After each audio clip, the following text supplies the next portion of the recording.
Pen হোল্ডারটা আছে, এটাতে আপনি কিভাবে টাইম সেট করবেন, টাইম ডেট এগুলো সেট করবেন সেটা আমরা এখন দেখবো।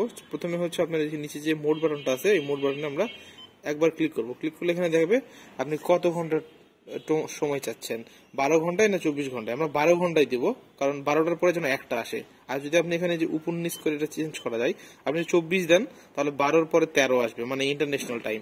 তো আমরা এটা 12টে রাখবো, রাখার পরে আমরা সেটে ক্লিক করব। তারপর আমাদের আসলো টাইম, সেটা হচ্ছে এই যেখানে দেখাচ্ছে ঘন্টার কাটায় আছে।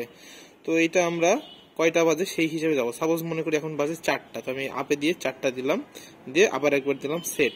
তারপর আমাদের গেল মিনিটের ঘরে, 4টা বেজে কত মিনিট, তো আমি ধরি এখন 4টা বেজে 40 মিনিট।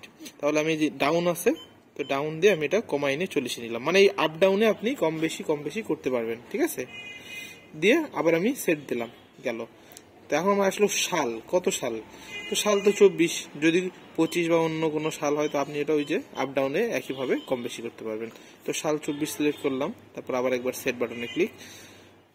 তারপর আসলে হচ্ছে এটা আপনার মাস, কততম মাস, এটা 12 মাস, মানে হচ্ছে আপনার এটা ডিসেম্বর 12তেই আছে, ঠিক আছে আমি 12তেই রাখলাম। তারপর আবার একবার সেট, কত তারিখ, তারিখটাও আপনি এখানে আপ ডাউন করে চেঞ্জ করতে পারবেন। আজকে 21 তারিখ, 21ই রাখলাম, ব্যাস। তারপর হচ্ছে আমাদের এখন এটা সেভ হয়ে গেছে। এখন এটা সেভ থেকে আমাদের ফিরে আসার জন্য আমাদেরকে এখন 3বার মোড বাটনে ক্লিক করতে হবে। এই যে মোড বাটন আছে 1 2 3, এখানে করলে এই যে দেখেন আমাদের এটা এখন রেডি।